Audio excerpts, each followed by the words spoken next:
أعوذ بالله من الشيطان الرجيم. بسم الله الرحمن الرحيم. ولا تقتلوا النفس التي حرم الله إلا بالحق ومن قتل مظلوما فقد جعلنا لوليه سلطانا فلا يسرف في القتل إنه كان منصورا. صدق اللہ العظیم. السلام علیکم ورحمۃ اللہ وبرکاتہ. محترم حاضرین، یہ سورہ بنی اسرائیل کی اس کے بعد کی آیت مبارکہ ہے. اس آیت شریفہ میں اللہ تعالیٰ نے جو فرمایا ہے، آپ سب سے پہلے اس کا ترجمہ سنیے، پھر اس کے بعد چند باتیں اس کی تشریح میں عرض کرنے کی کوشش کروں گا. اللہ تعالیٰ فرماتے ہیں وَلَا تَقْتُلُوا النَّفْسَ الَّتِي حَرَّمَ اللَّهُ إِلَّا بِالْحَقِّ، اور جس جان کو اللہ نے حرمت عطا کی ہے، عزت عطا کی ہے، اسے قتل نہ کرو، الا یہ کہ تمہیں شرعاً اس کا حق پہنچتا ہو. اور جو شخص مظلومانہ طور پر قتل ہو جائے تو ہم اس کے ولی کو یعنی اس کے وارثوں کو قصاص کا اختیار دیتے ہیں. چنانچہ اس پر لازم ہے کہ وہ قتل کرنے میں حد سے تجاوز نہ کرے. یقیناً وہ اس لائق ہے کہ اس کی مدد کی جائے. یہ آیت شریفہ کا ترجمہ ہے. اس آیت شریفہ کے شروع میں اللہ تعالیٰ نے فرمایا کہ کسی انسان کا قتل جو ہے وہ اسلام میں حرام ہے.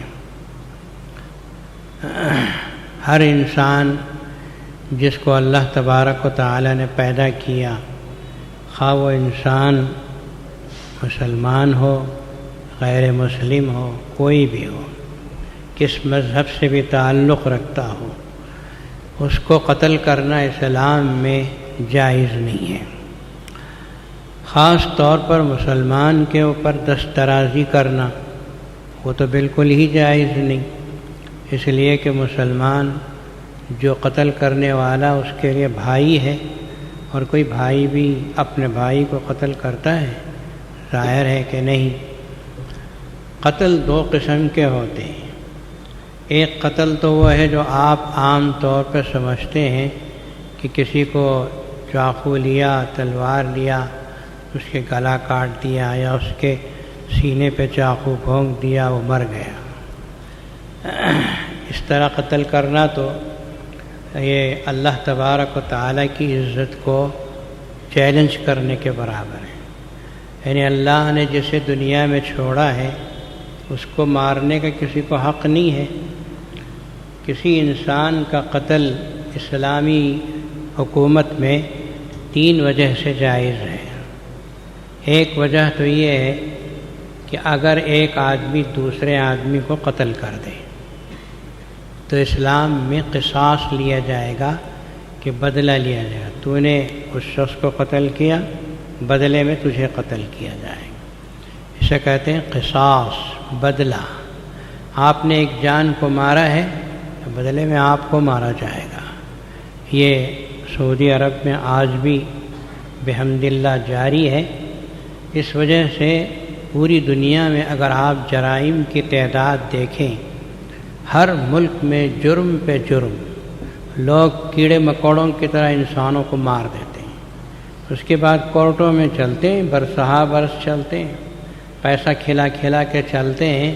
اللہ کا خوف نہیں ہوتا، اللہ کو بھلا کے کام کرتے ہیں. لیکن جہاں اسلامی حکومت ہو، قصاص لیا جاتا ہو، وہاں پتہ ہے کہ میں ماروں گا تو بدلے میں میری گردن بھی کٹے گی، تو وہاں ڈر رہے گا، خوف رہے گا. یہی وجہ ہے کہ رسول اللہ صلی اللہ علیہ وسلم کے زمانے میں ایک تنہا عورت آپ کے آنے سے پہلے مکے شہر کے اندر لٹ جاتی تھی، برباد ہو جاتی تھی. لیکن اللہ کے رسول صلی اللہ علیہ وسلم تشریف لائے اور آپ نے اسلامی حدود قائم فرمائے، تو بعد میں یہ صورتحال تھی کہ اللہ کے نبی صلی اللہ علیہ وسلم دنیا سے تشریف لے گئے۔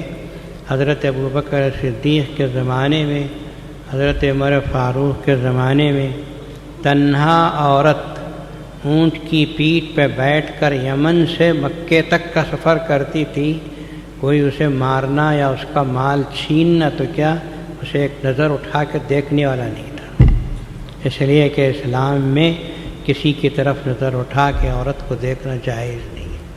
آرام سے سفر کر، امن امان، اتنا امن و امان تھا کہ تنہا عورت بھی اگر سفر کرتی تھی اسے کوئی پریشانی نہیں تھی، کوئی کسی قسم کا ظلم کرنے والا اس کے اوپر نہیں تھا۔ یہ اسلامی احکام کی برکت ہے۔ تو بدلے میں قتل کیا جائے گا اگر کوئی کسی کو قتل کرتا ہے، تو یہ ایک قتل ہے۔ اللہ تعالی ہر مسلمان کی اس سے حفاظت فرمائے۔ قرآن پاک کی آیت شریفہ آج کے بارے میں پڑھا حافظ صاحب نے، جو کسی مسلمان کو عمدن قتل کر دے، اچھا غور سے سن کے رکھو، جو کوئی مسلمان کسی دوسرے مسلمان کو عمدن جان بوجھ کے قتل کر دے تو اللہ کے نبی نے فرمایا کہ وہ تو کافر ہے، اور قرآن مجید یہ کہتا ہے کہ وہ ہمیشہ ہمیشہ جہنم میں جائے گا۔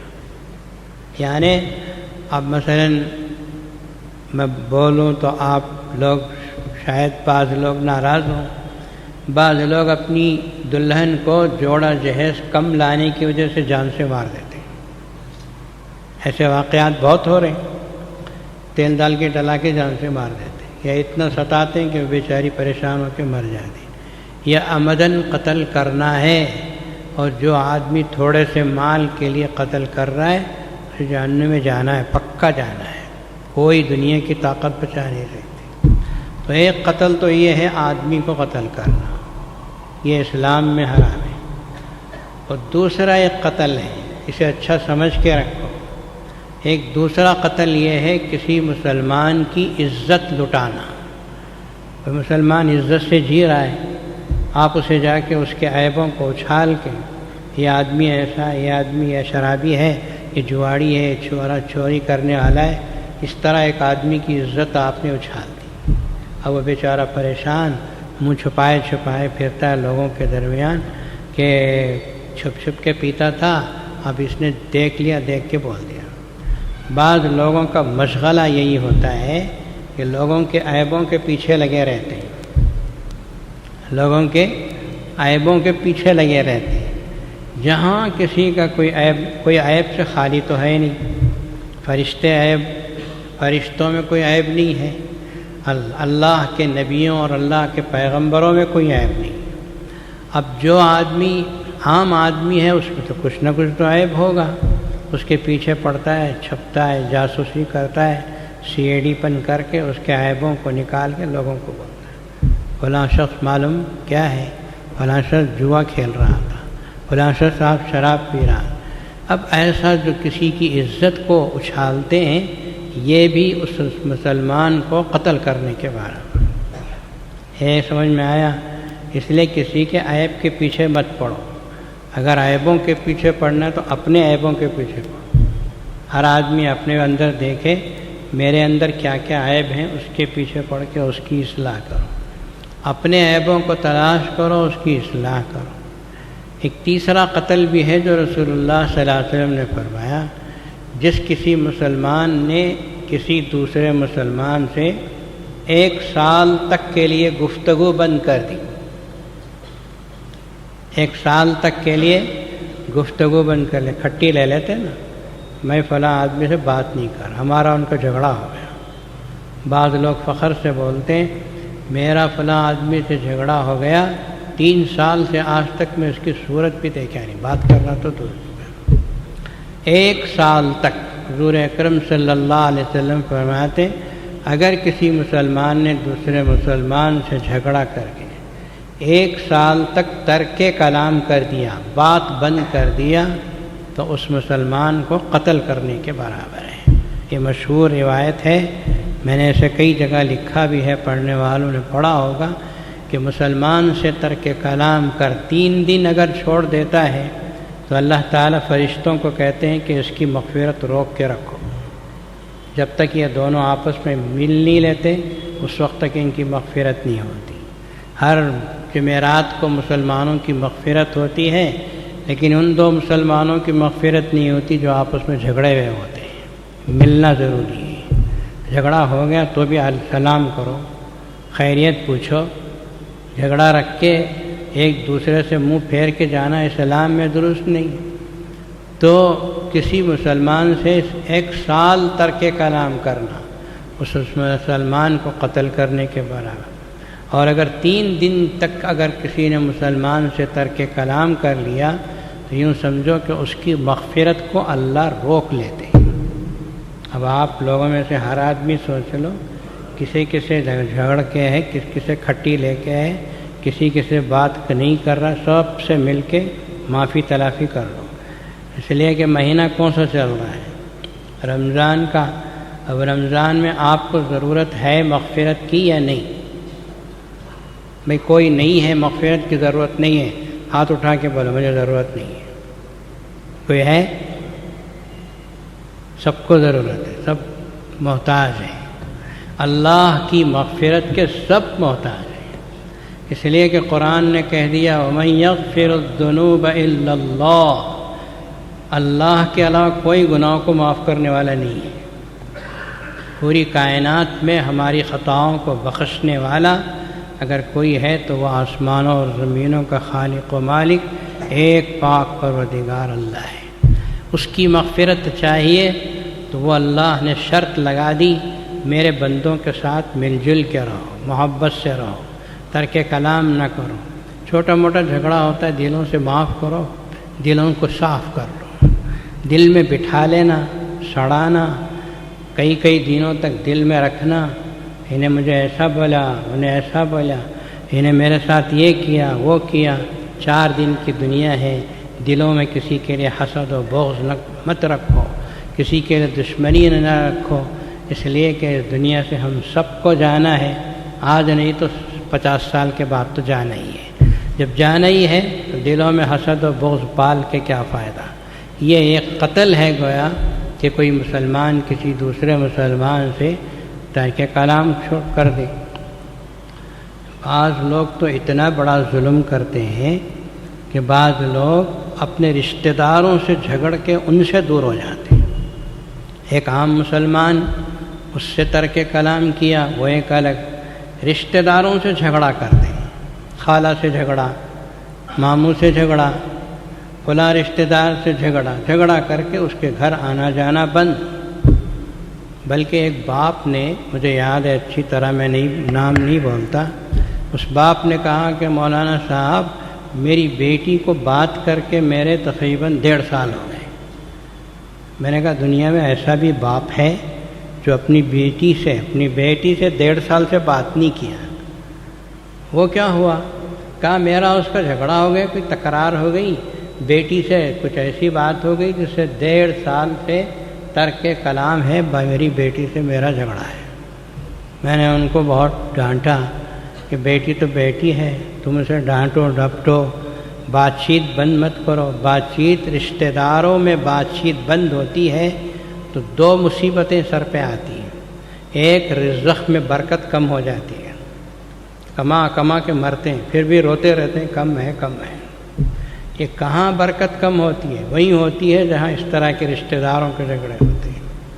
اور دوسری مصیبت یہ ہے کہ عمر میں برکت کم ہو جاتی ہے، جلدی آدمی بوڑھا ہو جاتا ہے، دیکھتے ہی بوڑھا لگے گا اور آدمی محسوس ہوگا اب مرا تب مرا۔ رزق میں برکت چاہیے۔ نبی پاک صلی اللہ علیہ وسلم نے 2 ہی باتیں کہی ہیں۔ جو آدمی چاہتا ہے کہ اپنی عمر میں برکت ہو اور اس کی روزی روٹی میں اللہ برکت کرنا چاہے، فَلْيَصِلْ رَحِمَهُ، وہ اپنے رشتہ داروں کے ساتھ اچھا مل جل کے رہے، حسن سلوک کرے، رشتہ داروں کے ساتھ پیسہ دینا، ان کو کھلانا پلانا، وہ بات کی بات ہے۔ اچھے میٹھے بول سے تو بات کرو، اس کے لیے کوئی پیسہ خرچ نہیں ہوتا. مل جل کے بات کرنے سے کیا پیسہ خرچ ہوتا؟ کچھ بھی پیسہ خرچ نہیں ہوتا. تو کھلانا پلانا اللہ نے دیا ہے، پیسہ دے رہے ہیں یا ان کے کپڑے لتے کا انتظام کر رہے ہیں، ان کے لیے کچھ ضرورت پوری کر رہے ہیں، دوا دلا رہے ہیں، وہ بات کی بات ہے. میٹھے بات کرنا، رشتہ داروں کے ساتھ اچھے خوش دلی سے بات کرنا، یہ خود بھی بہت بڑی نیکی ہے. کہ جائے کہ آدمی جھگڑا کر کے الگ ہو جائے، اس سے آپ کی اور ہماری روزی میں برکت رک جاتی ہے. تو یہ قتل، اللہ تبارک و تعالی ان ساری مصیبتوں سے مسلمانوں کی حفاظت فرمائے. درود شریف پڑھیے. الحمدللہ رب العالمین. اللہم صلی علی سیدنا مولانا محمد بارک وسلم. صلاۃ و سلاما تکون لک رضاء ولحقہ اداء دائمۃ بدوام ملک اللہ. ربنا آتنا فی الدنیا حسنہ وفی الآخرۃ حسنۃ وقنا عذاب النار. ربنا لا تزغ قلوبنا بعد إذ هديتنا وهب لنا من لدنك رحمة إنك أنت الوهاب.